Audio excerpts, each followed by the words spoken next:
Hi అండి, అందరికీ నమస్తే. ఈరోజు రెసిపీ వీడియో ఏంటి అంటే 3 రకాల ఆకుకూరలతో కర్రీ చేసి చూపించబోతున్నాను. చాలా హెల్దీ రెసిపీ అండి ఇది. రక్తం తక్కువగా ఉన్న వాళ్ళకి రక్తం పెంచుకునే మంచి అద్భుతమైన రెసిపీ అండి. ఇంకా లేట్ చేయకుండా రెసిపీ ప్రాసెస్ చూసేద్దామా మరి? పదండి అయితే.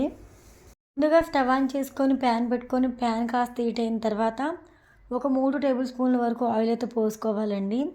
ఆయిల్ వేడైన తర్వాత అర టేబుల్ స్పూన్ వరకు మినపగుళ్ళు, అలానే అర టేబుల్ స్పూన్ వరకు పచ్చిశనగపప్పు, అలానే అర టేబుల్ స్పూన్ వరకు జీలకర్ర, అర టేబుల్ స్పూన్ వరకు ఆవాలు అయితే వేసుకోవాలి.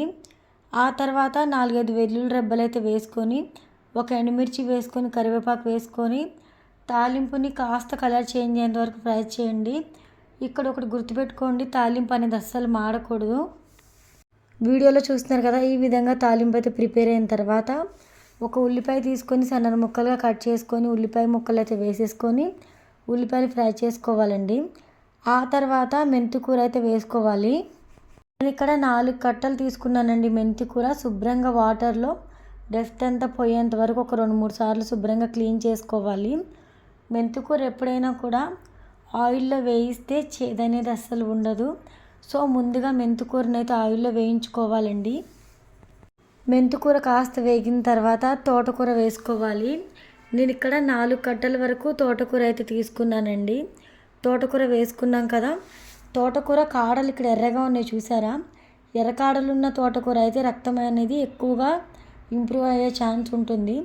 సో నేను ఇక్కడ ఎర్ర కాడల తోటకూర అయితే తీసుకున్నాను. అలానే ఇందులోకి చుక్కకూర కూడా యాడ్ చేశానండి. 4 కట్టలు చుక్కకూర తీసుకొని సన్నగా తరిగైతే వేసుకోవాలి.